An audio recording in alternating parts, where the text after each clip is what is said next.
In comics, the strips are often done by so many different writers. For a few months, there'll be one writer doing it, then another writer takes over, then another artist takes over.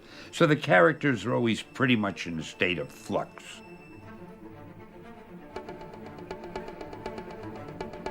I really got into comics sort of by accident. I applied for a job at this publishing company, and I found out they specialized in comics.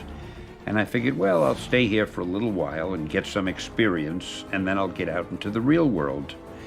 But before I knew it, I was writing some of the stories, and I started doing some of the editing and the art directing, and it was interesting. And I was working with artists who were tremendously talented. And I thought, gee, this is fun. So before I knew it, it was 50 years had gone by, and I'm still waiting to get out into the real world. I'm really not sure why people relate Spider-Man and me more than other characters I've done. I guess maybe because Spider-Man is so popular. He's probably the most popular character we have. And he's been popular for so long, and I've always been so closely identified. I think I wrote the first 100 issues or more. And I think it's a little bit like, and I'm not comparing myself to him, but it's a little bit like Walt Disney and Mickey Mouse. Disney did so many things, but the minute you say Walt Disney, people think of Mickey Mouse. So the minute you say Stan Lee, the people who don't think, who's he, think of Spider-Man. Problem I had with superheroes was that I thought they were at the end of their run in '65.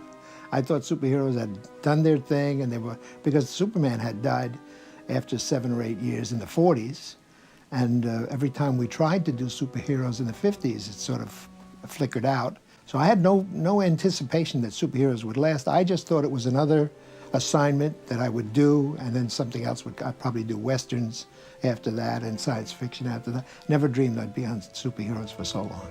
I have come from a type of artist that isn't satisfied with their own work, because I know what I want to see on paper, and what I settle for is substantially less. And you always think it's not as good as it could have been. And in fact, that's a good sign, healthy, because if you think you've gone as far as you can go, then you might as well hang it up. John Romita is the Norman Rockwell of Spider-Man. He's the guy that when we close our eyes and you go, think of Spider-Man, it's his Spider-Man. And he did such a terrific job of establishing that. And that was like around the mid-'60s. By the time I get on the book, it's the late '80s. I think everybody was sort of frozen by the beauty of his drawing, that nobody really updated it.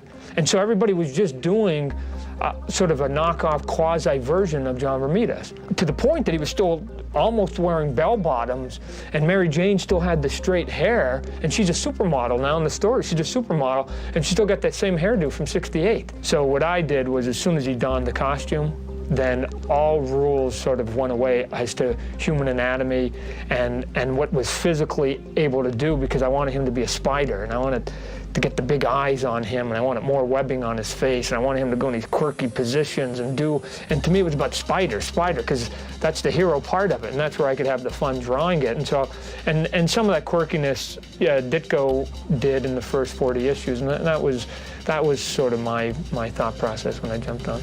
I'm one of those guys who's read comic books forever. And when I was a real young kid, I started drawing my own comic. That's how my life evolved. I started drawing them there, and then eventually I was publishing my own fanzines, and I went from there to actually getting work in the comic book field, and eventually working on, Spider-Man, which was a great book to be doing. It was a weird thing, because I was following Todd. Todd was immensely popular on Spider-Man book. Sort of the expectations were that sales were going to go down when I took over, because this, he's following the hottest guy in comics. And as it turned out, sales went up when I kind of started taking over the book. So it was a great time, And when Todd came back and was doing the other Spider-Man book, I was still on Amazing, and things just went insane. Most of Spider-Man's visual identity comes from the original Steve Ditko stuff. His stuff was so deliciously quirky, and it was just perfect for the character. And John Romita brought a level of kind of a glamour to it that took it to another level. And if you mush Steve Ditko and John Romita together, you kind of end up with what I was trying to do for Spider-Man.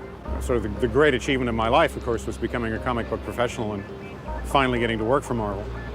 The challenge is to figure out how much you can keep as opposed to how much you can throw away.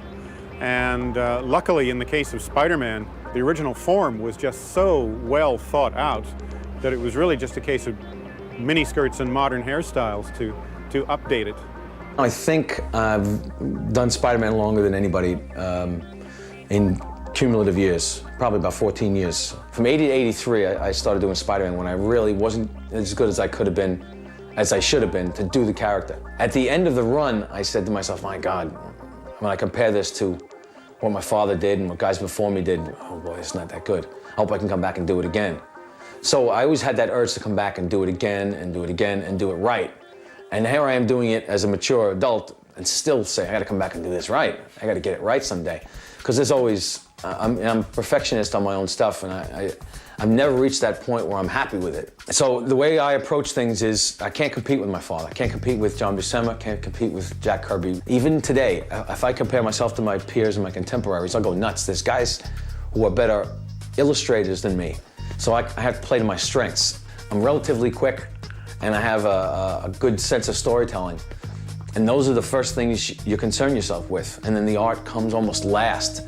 Tim had wanted to explore Spider-Man graphically and at a particular time in Spider-Man's life. My connection with Spider-Man was not quite as boyhood idol kind of thing. I enjoy the character a great deal, but there are certain things about writing him that's very difficult, more difficult than some of the other characters that I've done. So we settled on a particular time period, which happens to coincide with when Mary Jane first came into Peter's life. And if I could build an entire series around Face a Tiger, You Just Hit the Jackpot, that's sort of where we began.